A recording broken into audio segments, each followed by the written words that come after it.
Այստեղ փորձ կատարվեց նորից անդրադառնալ մեր ընկերոջ Արթուր Սարգսյանի գործին սրբազան պայքարից հետո սրբազանի նկատմամբ այդ ամբողջ շինծ ու քրեական գործին խեղաթյուրելով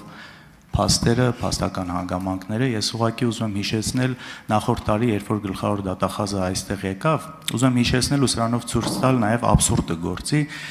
երբ որ եկավ եւ շատ մեծ քննարկման թեմա դարձավ, որ Արթուր Սարգսյանը ասել է պիտի գնանք ու բոյ ենք տալու։ Այս բոյ տալը շատ պատգամավորներ չեմ հիշում կոնկրետով, շատ էսպես անընդհատ կրկնում էին ու գործ եթե կհիշեք ամսի հունիսի 25-ին էր արդեն որ ձերբակալեցին Բագրատ Սրբազանին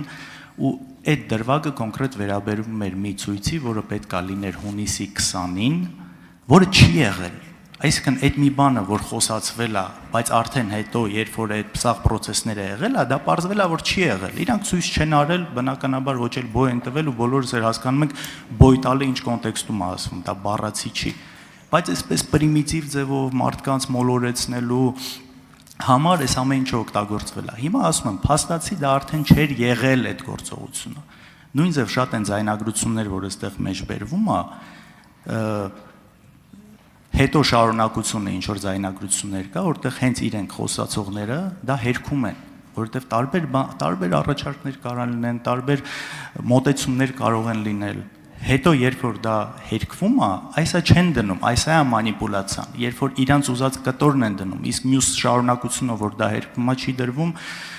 ու սրա վրա հղում անելով անընդհատ խախտվում է անմեղության կանխավարկածը։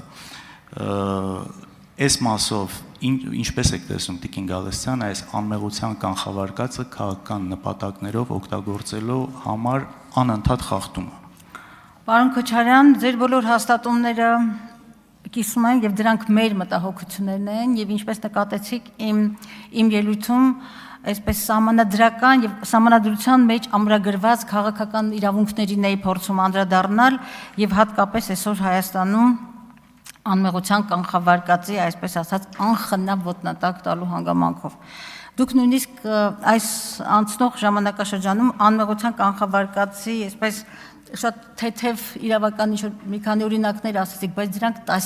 դրանք տասնյակներով են։ Եվ ամենացավալին ինձ համար նաև նա է եղել, որ քաղաքական պատասխանատվություն ունեցող, խոսքի կշիռը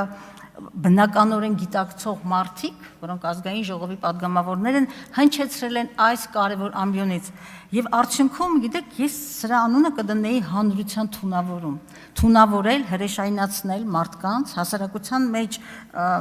հասարակության մեջ ստեղծել մի պատկեր, հետո դրանք դառնում են անխմբագրելի։ Հետո այն անեկդոտի պես չեմ սիրում այս ամբիոնից անեկդոտներ պատմել, պատմությունը ժամանակն անցնում է, բայց նստվածքը մնում է։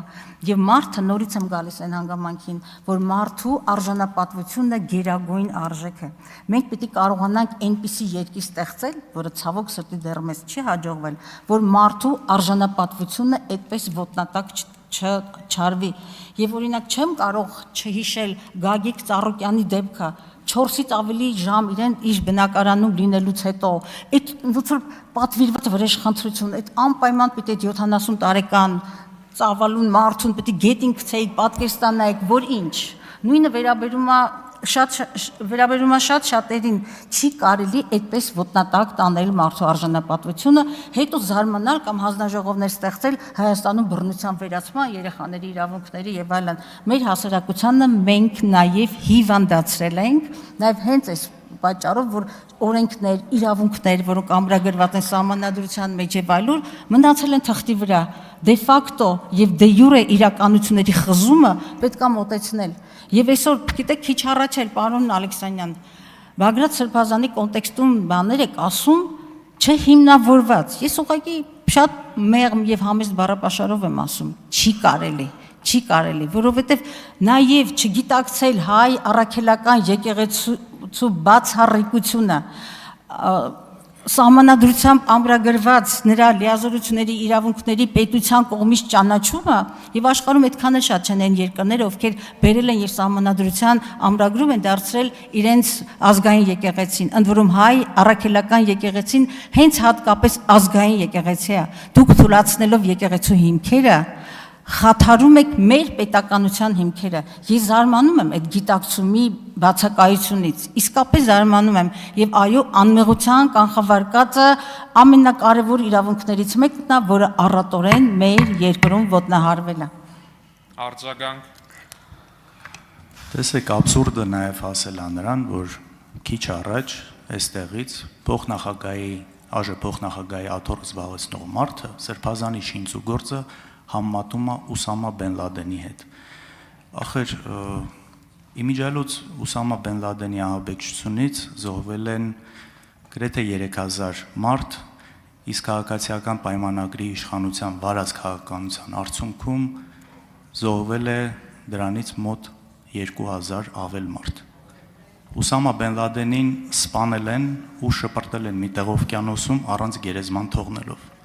Քաղաքացիական պայմանագիրը մինչև հիմա իշխանության է։ Շատ ցավալի արձանագրում, պարոն Քոչարյան, ես ավելացնելու բան չունեմ, դրանք փաստեր են, որոնց չեմ կարող առարկել։ Ուզում եմ հիշեցնել, որ նույնիսկ Ուսամա Բեն Լադենի զուգարանում սպանված ընդդիմախոսի մարմին չեն գտել, իսկ Ռոբերտ Քոչարյանը դեռ ազատության մեջ է։